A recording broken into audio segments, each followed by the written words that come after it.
Welcome to the Art Colony, a podcast about art and art history in Provincetown. My name is Gaston Lacombe. The unofficial theme for this first season of the Art Colony podcast is the word continuous. Provincetown is often presented as the oldest continuous art colony in America. So I'm interested in exploring this continuity. Sometimes this is found in institutions, in inspiring teachers, or in particular locations. And sometimes there's one place that includes all of these elements of continuity. And that is what we will talk about today. We will talk about the Fine Arts Work Center, an institution of international renown that has been operating in Provincetown since 1968. And also, it occupies a location that has been central to the Provincetown Art Colony since 1914. And to talk about this, I have with me today Sharon Polli, the Executive Director of the Fine Arts Work Center. Welcome, Sharon. Oh, thank you so much. I'm so happy to be here today to talk about this very cool topic. Well, great. But first of all, we want to know, who is Sharon Polli? Well, I'm so happy to be here in Provincetown, where I've lived for the past 4 years with my family, my 2 awesome kids, husband and dog. And I've been the director of the Fine Arts Work Center for the past 4 years. But prior to that, I spent about 2 decades living and working in New York City, where I worked in arts and culture in very vibrant, multidisciplinary art spaces, including Brick in downtown Brooklyn, which put on a wonderful performing arts festival every summer in Prospect Park, as well as multidisciplinary visual art and media programs, and always had a passion for arts and its intersection with civic life. I had the privilege of working on the New York City Cultural Plan while I lived in New York, and really got to hear from hundreds of thousands of New Yorkers about why art matters in their daily lives. And it's been really enriching and fun to bring it here to Provincetown to, as you said, the nation's really most continuous artist community, an incredibly special and vibrant place. Well, great. So for those who might not know, we live in Provincetown. We know what the Fine Arts Work Center is. But for those who don't know, tell us, what is the Fine Arts Work Center? The Fine Arts Work Center is a historic artist residency program. And so for more than 50 years, approaching our 60th year, we have been offering emerging artists and writers a 7-month residency during the beautiful winter months here of unrestricted time and space to focus on artistic practice and create new work. And I'm so proud to share that just this past year, we were named one of the top 3 artist-led residencies in the world by that's ArtNet. Fantastic. A Congratulations. huge accomplishment. Over the past nearly 60 years, an incredible array of artists have come through the Fine Arts Work Center's doors as young voices, worked on their first novels. The author Jhumpa Lahiri wrote her first Pulitzer Prize-winning collection in the historic barn structure outside my window. The artist Jacoby Satterwhite came as an early emerging voice and developed his unique physical movement that now you can see in the halls of the Great Hall of the Metropolitan Museum of Art. The visual artist Fiorle Baez learned to clean her brushes at the Fine Arts Work Center. So it's really an astounding place. And today we offer a constellation of visual arts and creative writing programs all year round. In the summer, we have a vibrant summer workshop program of continuing education for artists and writers at all stages of creative development. We present exhibitions, free public programs, as well as artist residencies. Overall, we manage 40,000 square feet of artist live workspace here in Provincetown. That's a lot. That's a lot. Yeah. And it's not easy to maintain historic properties in this beautiful seaside community with its natural elements. Well, speaking of historical properties, now let's go way back in history. 1914, that's when that site started to become associated with the arts. Tell us more about that. I love this story so much. So in 1914, the same year that I believe World War I started. Yeah, it did. The owner of the lumberyard, a working lumberyard, looked around the community and said, how can I help? How can I give back to this community? And realized there are so many artists coming to Provincetown. And so at that time, he added a second story to the lumberyard site and put up artist studios. And all of a sudden, this little gesture of opening the door and welcoming artists in helped to contribute to that incredible legacy of Provincetown as a place where artists come. And so at that time, Hans Hofmann had a studio here. It became this incredible magnet and ended up going on to become one of the most important incubators for contemporary art in the 20th century. So this was the offices of the lumberyard, and then they built a second floor for artist studios. And captured that incredible Provincetown North light that came in. And the artists would come and pay a very modest amount to stay as long as they could into the winter. They would paper over the walls with newspaper to stay warm. I think there was one working bathroom in the whole place. And it was a place where very serious artists came and lived together and focused on the work. And that's what it really continues to be today. You have a little booklet that's published about that. And in that booklet, they talk a lot about that one and only bathroom.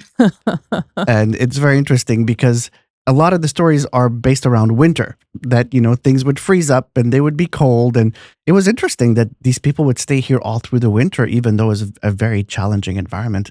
Yeah. They were tougher than we were.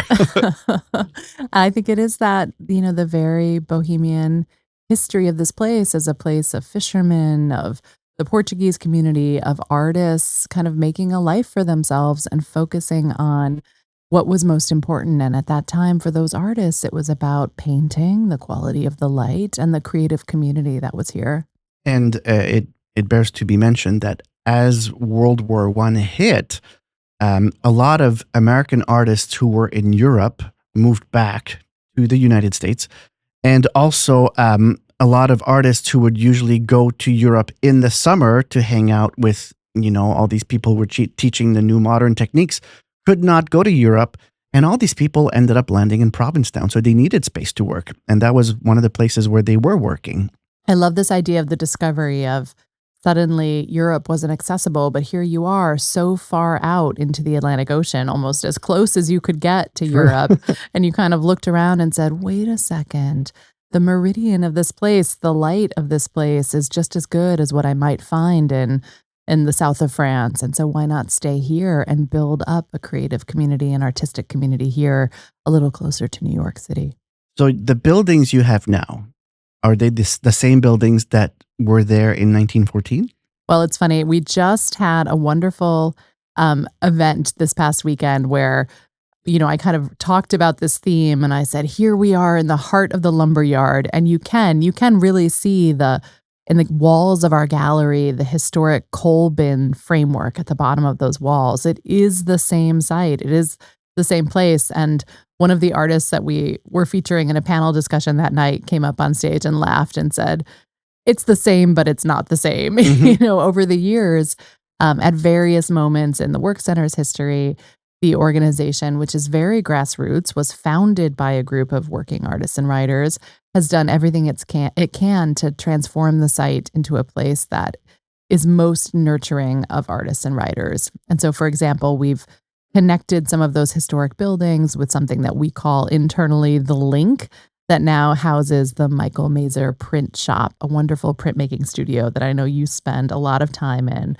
I do. Named for one of our early champions, Michael Mazer, the wonderful artist and printmaker. If somebody from 1914 would come back in the 21st century, what would they see that was the same and what would they see that was different? Like, I know you've put insulation in the walls, but what else has changed? Well, I love holding up those historic photos, and it's something that you can access on our website and take a look and trying to compare and say, okay, what was this and where was that? So our offices, our administrative offices, are now in that location that you just described of the former kind of storefront of the lumberyard. The front space, right as you turn the corner off of Pearl Street, we've transformed and included now a beautiful individual artist studio where once that kind of entry point to the lumberyard and the storefront was. We have created a common presentation space that we call the Stanley Kunitz Common Room, named for one of our founders, the two-time U.S. Poet Laureate Stanley Kunitz. And that we've updated and renovated most recently during the pandemic to create a really state-of-the-art place to come and listen to poetry, to hear artist talks, to see people read.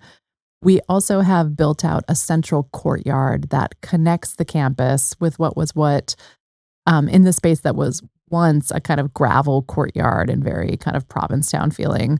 The writer Michael Cunningham is on our board of trustees, and he always laughed that when that gravel courtyard was still there, you could always tell when your reading was not going very well because all of a sudden you would hear crunch, crunch, crunch as people were exiting out the back of the room.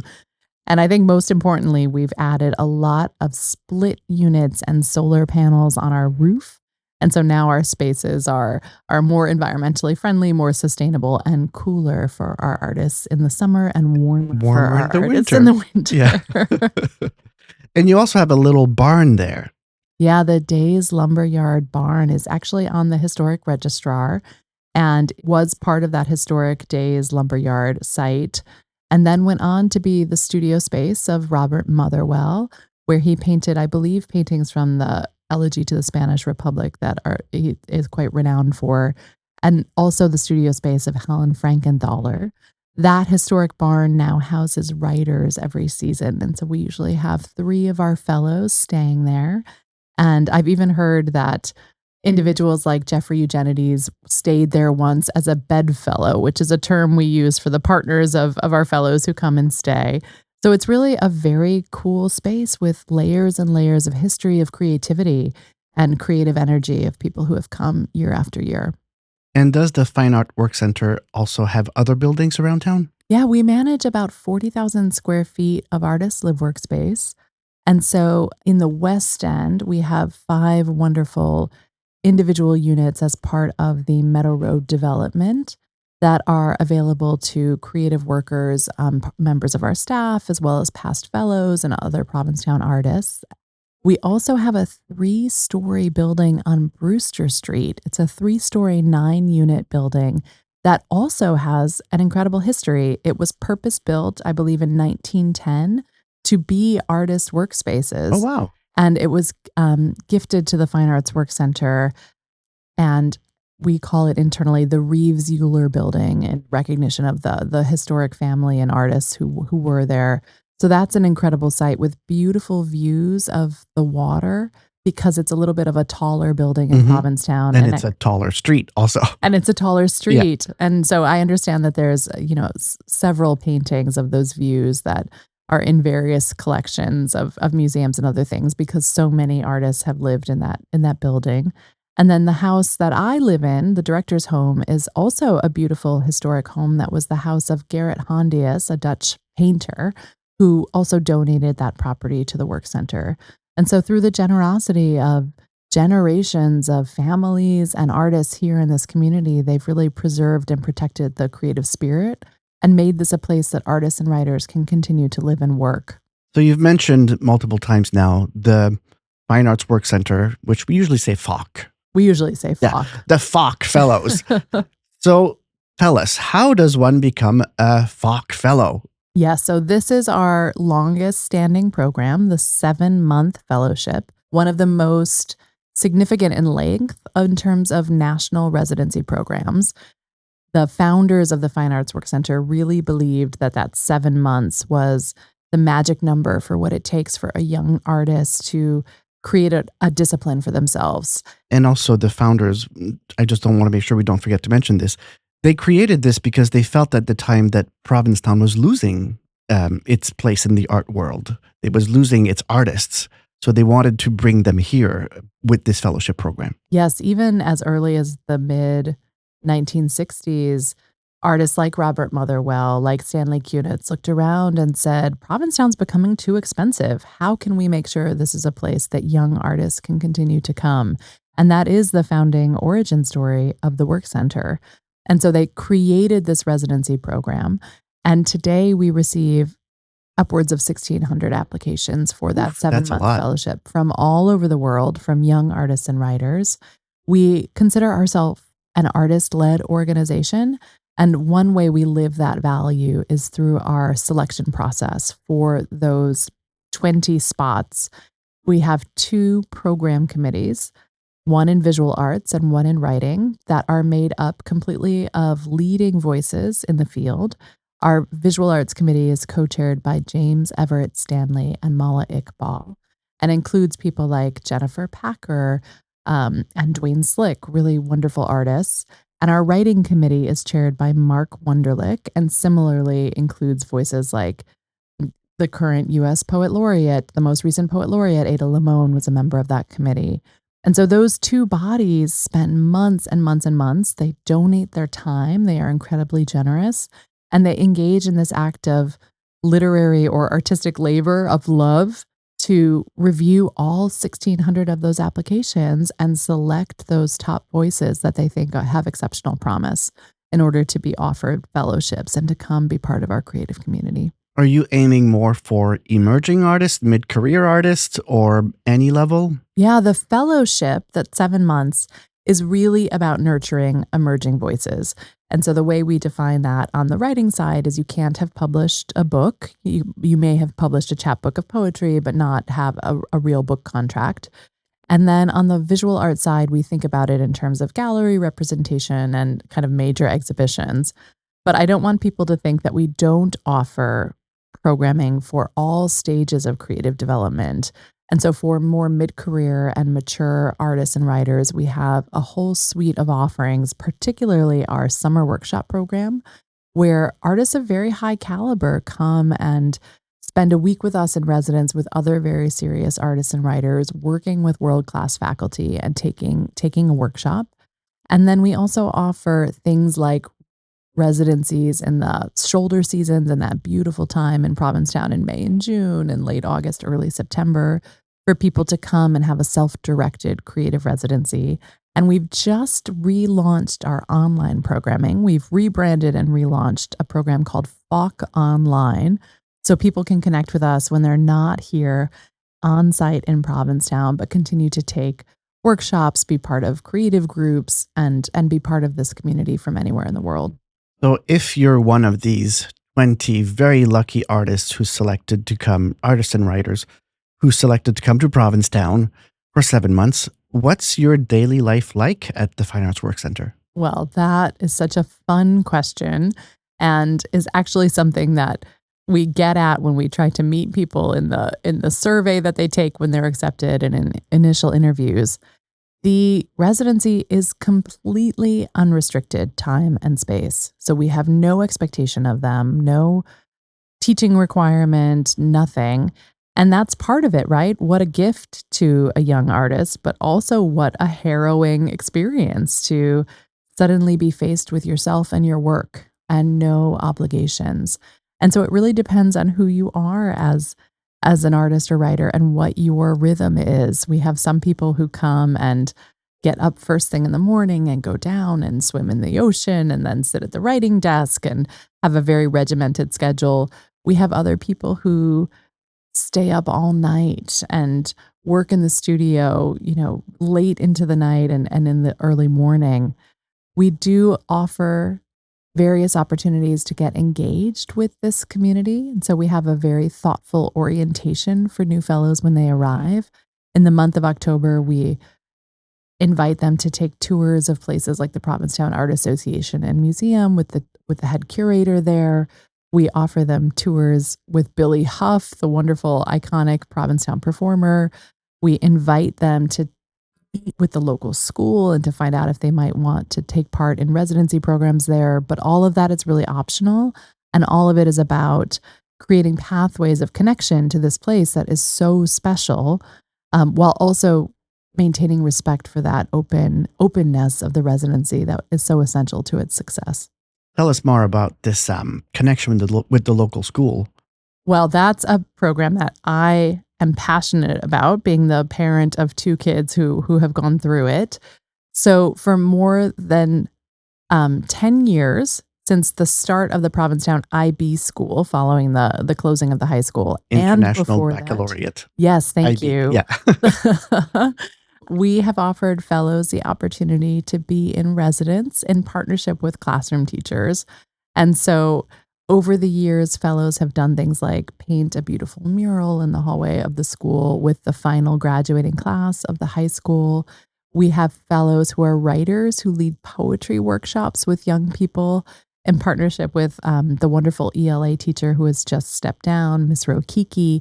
And those young people have historically written on themes of peace and gone on to compete in a Cape Cod-wide competition and won many awards as young poets Well, through that congratulations. competition.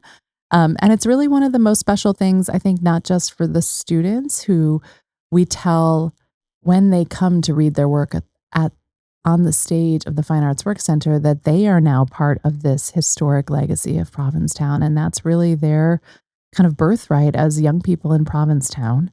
But also, it's so important for the fellows who are blown away by what the young people of this community have to offer and are so moved by the values of Provincetown and how it shows up in the school, the values of acceptance of lots of different kinds of people, of curiosity, of artistic spirit. So it's really one of my most favorite programs that we do. That's wonderful. And I think it's been great since you've been around, this increased outreach to the community, because you also have the Friday night programs. No, what is it? The first Friday of the month? Yes, thank you for bringing that up. That's the other thing I'm so passionate about. Anyone who's here in the cold winter months when maybe we all get a little lonely for one another and connection, on the first Friday of the month, starting in November, and then moving into every other Friday, starting in February, we offer a program we call FAWC Friday, where we activate the whole campus with hands-on art making activities, open studios, food trucks, music, gallery activations, and a reading and artist talk by featured invited guest artists and writers. It's a really vibrant time, and it's really very moving to be in that space with so many community members who are here during the long winter months together.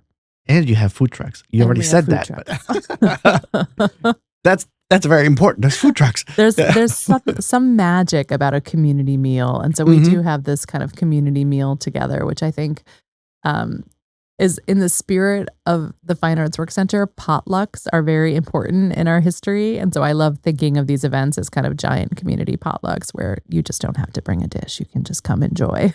And don't you have Friday events in the summer as well? In the summer, it's funny. Friday is one of the only nights in the summer where we don't offer a ton of events. We have faculty readings Monday, Tuesday, Wednesday. Okay, so it's not events. just Friday. Yeah. And then we have introduced a new program that we call our Summer Salon series that takes place on a couple of Fridays in the summertime, including an upcoming event on Friday, August 22nd. We'll have the curator, podcaster, and art writer Helen Molesworth in conversation with artist Nicole Eisenman. And so that is one of our Friday offerings later this summer.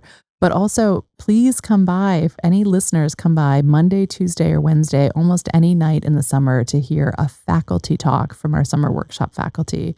It's a kind of hidden gem of Provincetown that you can step through the door and hear poet Terrence Hayes alongside visual artist Alana Savdi. It's quite an amazing thing happening all summer long. Yeah.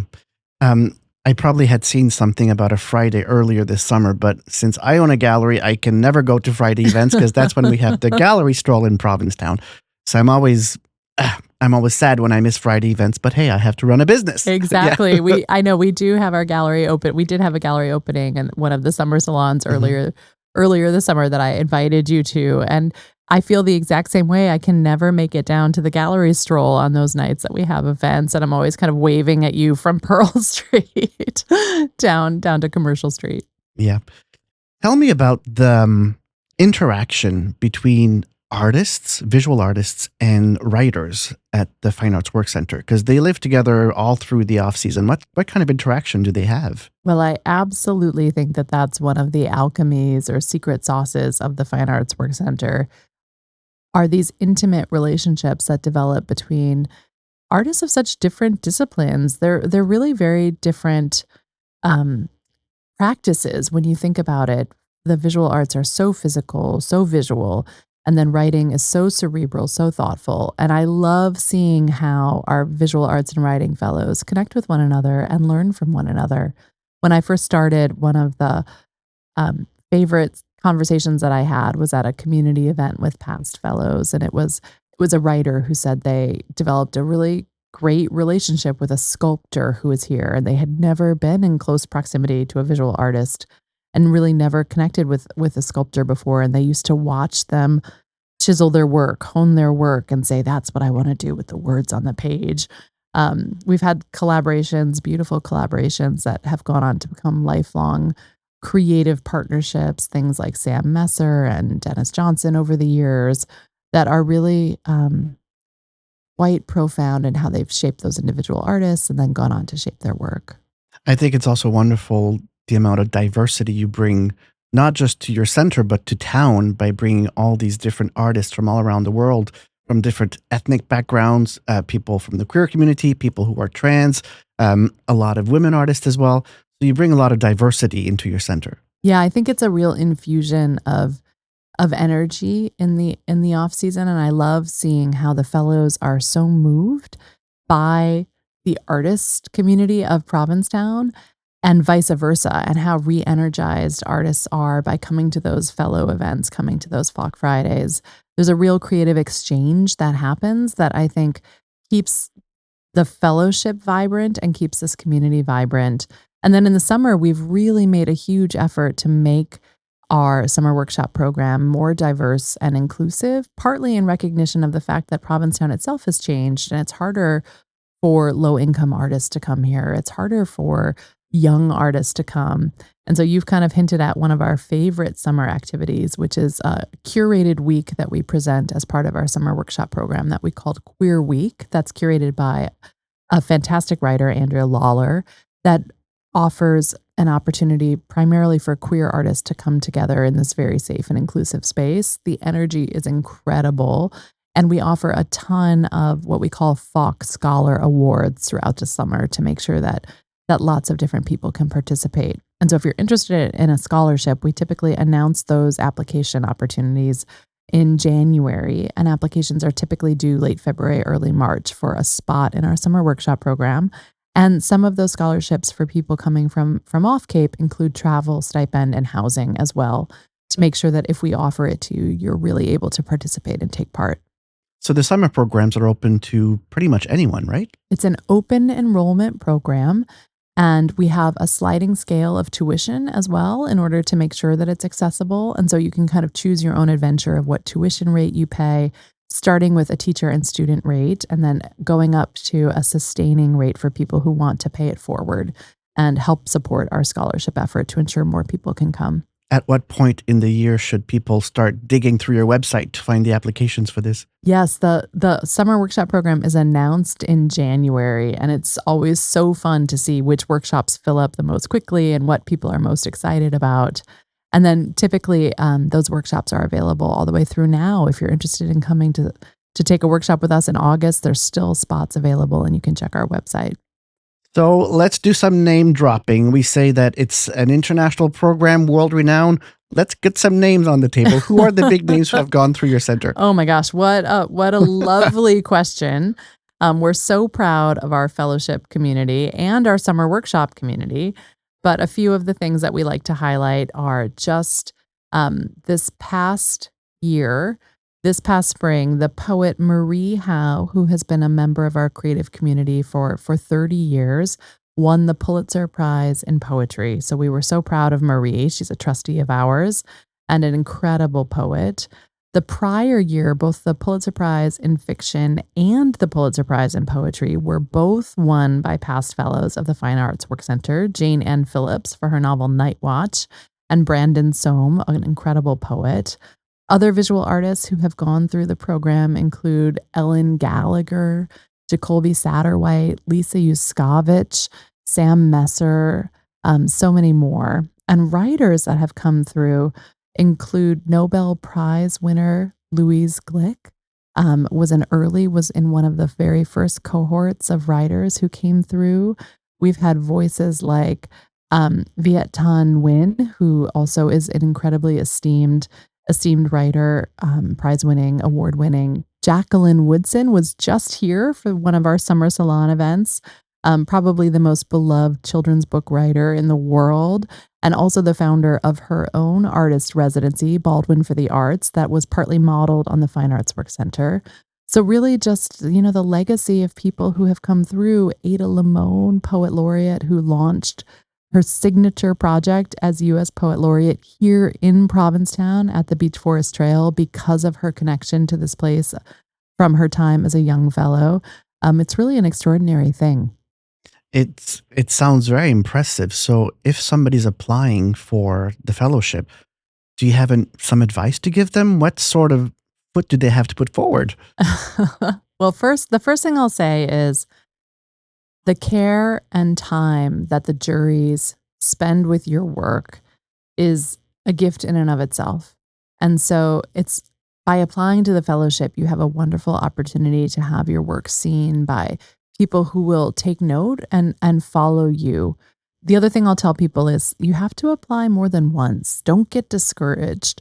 I love hearing stories of past fellows like the writer Nick Flynn. He always laughs that he had applied, I think, 9 times before he said he finally wore the jury down and he got his fellowship. And then, of course, went on to this incredible career. And so I think that knowing that the juries are kind of looking and following your work over time and really taking seriously what is the right moment for you as a young artist, when is this fellowship the intervention that's going to make a difference, I think is something to keep in mind so that you're not feeling discouraged. And then the next thing I'll say is it's really about the work. The Fine Arts Work Center really believes that the most important thing to take into consideration is the quality and caliber of the work samples and the creative questions that you're putting forward in them. And so really, take that time and care with your work samples to make sure they reflect who you are as an artist and where you're going. That's very sound advice. So what's coming up next for the Fine Art Work Center? Any big projects coming up? Well, I had a really fun meeting today where I got to meet with the head of our facilities committee, a wonderful architect named Bruce Danzer, and we're cooking up some renovations for some of our second-story apartments that haven't been updated for quite some time. And so that will be happening in August. We try to have a culture of continual improvements at the work center to always be making our spaces more welcoming and nurturing of the artists and writers who come. We recently unveiled a new technology studio that includes a risograph printer for those of you who are into printmaking and want to experiment with that form. And that's been a huge hit amongst everyone. And then we're preparing to welcome our next cohort of fellows in October and to start some of that quiet season programming. And of course, our summer workshop program is thriving and underway right now. So check out our website for some of those faculty talks. They're really a fun way to spend a summer evening here before you go off to your dinner reservation on Commercial Street. Dinner reservation? What are you talking about? I also want to commend you for bringing a lot of local artists at the Fine Arts Work Center, and I'm one of them. I'm so extremely thankful to have this opportunity. Basically, a few years ago, I learned new printing techniques, but in my studio, in my gallery, I don't have the equipment necessary. So I contacted Sharon, and she offered me to come use the facilities at the Fine Arts Work Center. And since then, it's been 4 years now. Every year for 1 week in May, I go through the Returning Fellows program, and I have access to a fantastic printing lab with every single machine and apparatus and ink and screen I can need. And I can produce a lot of work that I need for my gallery. Because, a gallery is a place to show art, but it's also a business. So I can produce work that, I can put in a gigantic frame, but also work that I can put in a tiny little frame for somebody who wants a souvenir. But it's not something I could do in my studio. But I know I'm not the only artist who goes through. I know whenever I'm there, Laura Shabbat is there as well. And I always see Naya Brichter. She's on your staff. She's always around. So you have multiple local artists who hang around, work, do things at the Fine Arts Work Center. That's fantastic. Yeah, well, first I want to shout out the manager of our print shop, Vicky Tomeko, who is such a generous and giving artist herself. And she really has nurtured things like that print shop residency that you're describing. And then I want to say, go back to this idea of what our essential mission is. And it's, yes, to support emerging voices from all over the world and connect them to Provincetown. But it's also to amplify the creative vitality of Provincetown and the artists and writers who live and work here themselves. And so one of the things that's so fun about the FAWC Friday series in the winter months is They're anchored around a visiting guest artist and writer, someone like Judy Pfaff, or Asako Serizawa, the wonderful writer.